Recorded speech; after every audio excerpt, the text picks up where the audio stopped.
As I picked myself up, all I could hear was the ceaseless drone of traffic. Life went on around me, but the explosion was to change my life forever.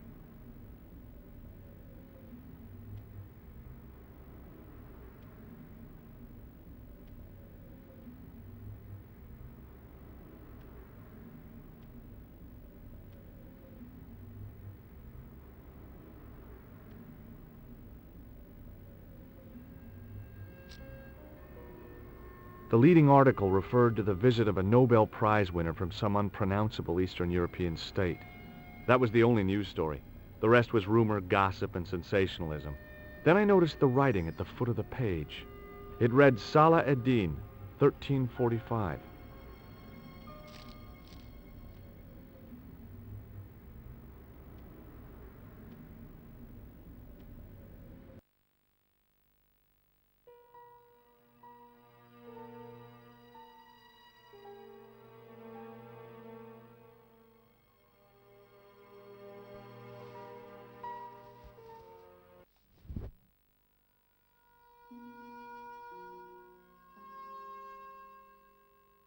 Oh, my head. Never again. How much vodka did I drink? Oh, no, don't tell me. What is your name, Sherry? George Stobart, ma'am. Oh, American. She asked the question quite innocently, but I could sense her reserve. It was something which seemed to afflict all Europeans. You look like you could use a little help. I could use a little drink.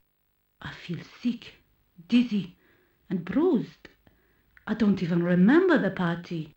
Just relax and take it easy. You've been knocked out. You don't say. What happened? There's been an explosion.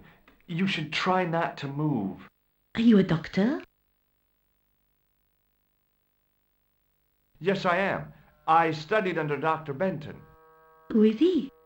Only one of the most brilliant medical minds on this planet. He taught me everything I know about medicine. Can you remember anything at all? No. I need a drink. Pour me a brandy. You could be in shock. No alcohol. Okay, you're the doctor. What about the old man? Is he dead? I think he might be.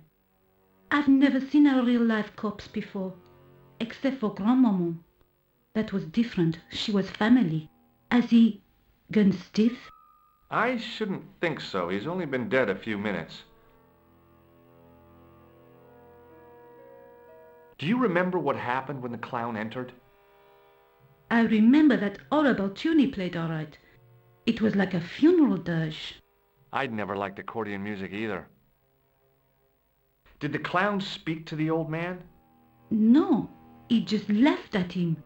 Then he grabbed the old man's briefcase and ran out of the door. Did you see what the old man had in his briefcase? No, he didn't open it. What did the old man do when the clown snatched his briefcase?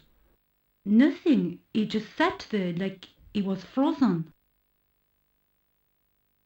Did the old man try to stop the clown? Oh, he didn't have a chance. The clown dropped his accordion and ran out of the door. That's it. That's all I can remember. Stay here, mademoiselle. I'm going to look around for evidence.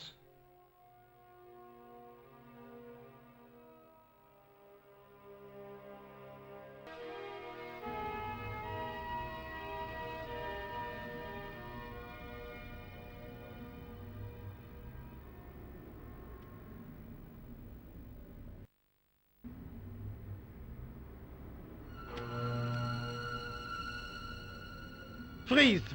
Hold it, right there. Whoa, don't shoot. I'm innocent. I'm an American. Can't make up your mind, huh? I demand to see the American consul. Drop your weapons and get down on the ground. Put that thing away, Sergeant Mou. I apologize, monsieur, but I cannot permit you to leave. Am I under arrest? Ah, no, I would simply like to ask you some questions. En avant, to the café, marche.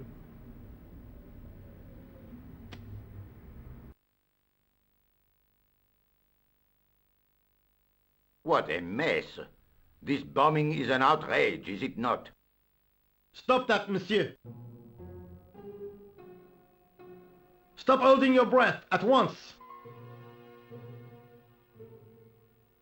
Has it occurred to you that he may be dead, Moo? Oui, monsieur, but I prefer to look on the bright side. Besides, I recall a case where the killer escaped by feigning death. However, in this case, the man is quite dead. Clearly, the killer knew of his presence and... How many times have I warned you about premature extrapolation? All we know is that he is dead. It seemed reasonable to assume... A great detective assumes nothing. Take Maigret, for instance. But he was a fictitious character, monsieur. Why, he was no more real than Poirot or Tintin.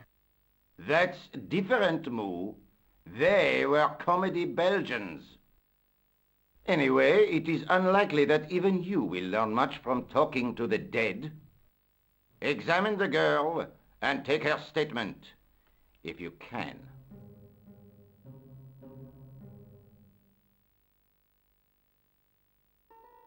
Et maintenant, to business.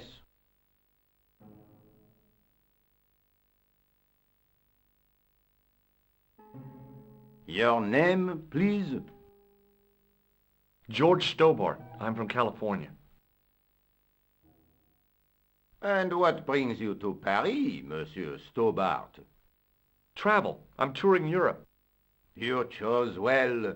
The city is most beautiful at this time of year, no? Yeah, I guess so, apart from the bomb blasts. Were you in the vicinity of the cafe at the time of the explosion? Yeah, I was sitting out on the sidewalk. I was lucky I wasn't killed. The inspector passed over my remark with no reaction. Did you see the deceased enter the cafe? Yes, I did. Was he alone? Yeah. And did he say anything to you? No, he was more interested in the waitress. Did you see anyone else in the cafe?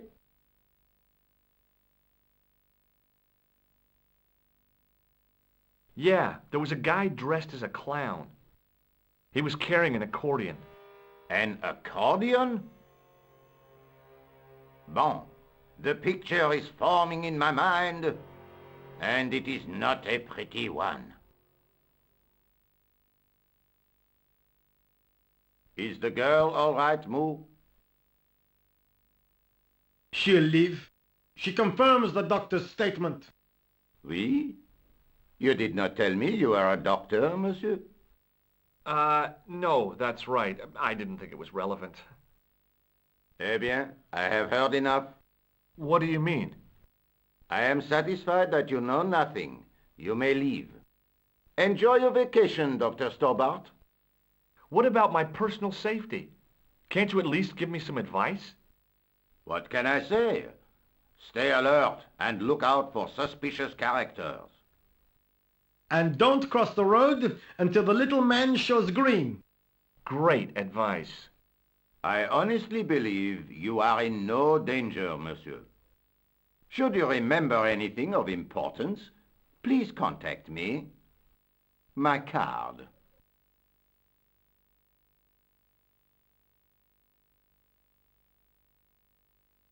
Thanks. That is all. You may go. There's not much to go on, monsieur. On the surface, no. But what lurks inside the subconscious? If the door can only be opened. Are you serious, monsieur? I thought your interest in psychic detection was purely academic. Academic? You are about to witness a scientific breakthrough.